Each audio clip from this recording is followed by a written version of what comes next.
ကိုသူတို့နဲ့ဆက်ဆံကြည့်မှာလုံးလုံးနောင်နာ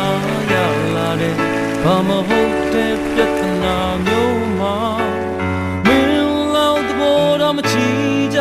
ပါလားကွယ်